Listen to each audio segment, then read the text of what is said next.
translate for me what you're hearing? And am I correct in saying they're more jeers than cheers?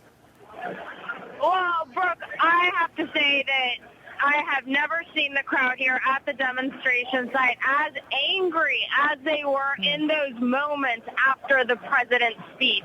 They erupted in those very same cheers we heard before he actually spoke, again reiterating their demand that they want him out. It is not enough for the people here that he is saying he would not be running in the next elections. People broke out shouting angrily, waving their shoes in the air, an extreme insult in the Arab world. When we asked them why this wasn't enough for them, they simply said they do not trust the president. They said he was a liar.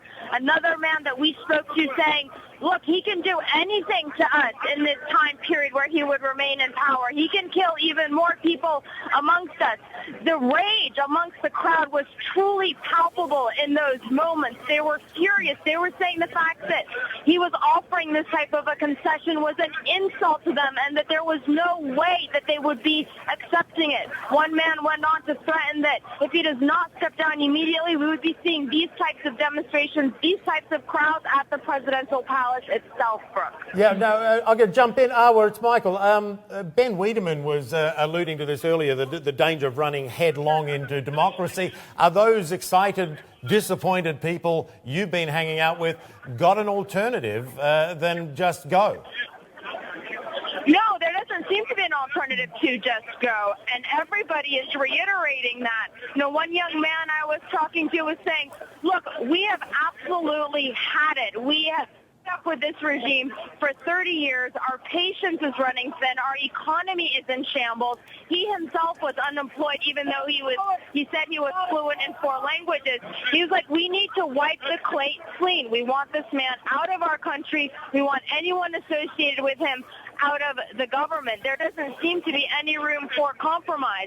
One woman we spoke to reiterating a point we heard from many people, and that was that they don't trust the president. They don't trust what he's saying, and she emphasized the fact that they were going to be staying camped out, trying to keep up the same momentum of demonstrations until he actually stepped down and left, Michael. But Arwa, back to me, when you talk about the momentum of these demonstrations, I mean, the next obvious question is how do they sustain the momentum? You've reported on the lack and the shortage of food and water. How long can they stay out there if they run out of that?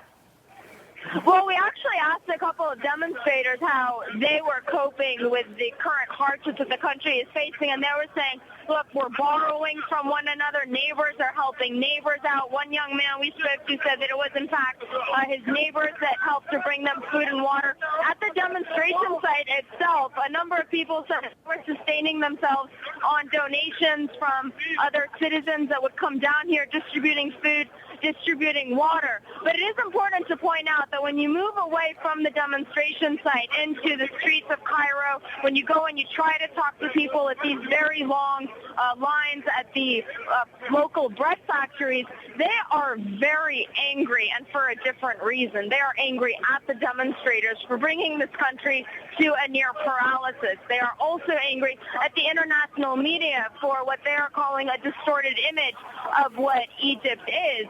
And it does appear as if this entire society, at least from what we can see, really is on the verge of cracking. On the one hand, you have a very determined set of demonstrators that want to stick it out. On the other hand, you have people who are not willing, perhaps, to sacrifice this much to see this regime fall.